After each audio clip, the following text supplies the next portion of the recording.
Hi everyone, Wasim Parker over here. I now want to talk about something off the pitch. Brendan Rodgers has been let go by Liverpool Football Club. Some would say this was a predictable development. In fact, some would say it should have happened in the summer after a horrible end to the last season. Instead, at the time, FSG got rid of the two first team coaches and kept Rodgers and then invested in the club once again. It's the investment, I think, that's ultimately cost Brendan Rodgers a lot. We've had two summers where Liverpool have spent about $100 million, £100 million in fact, and last summer even more than that.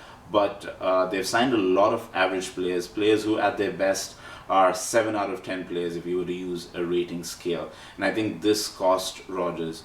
Tactically, Rodgers liked to talk a good game, but I think all we saw on the pitch most of the time was confusion. There was no clear tactical identity in the team, except for maybe the second season when it was clear that Liverpool were this counter-attacking team, very exciting team on the break, fueled of course by the brilliance of Luis Suarez and the assistance of Daniel Sturridge, Raheem Sterling and Steven Gerrard. But even in that season when Liverpool was so close to the title, they conceded 50 goals. So you could argue that even over there, Brendan Rodgers showed some clear deficiencies. He's tried many different things, but none of it has come to fruition. In fact, this season, the teams looked even more confused with Christian Benteke up there, struggling to gel with many of the midfield players that Brendan Rodgers likes playing.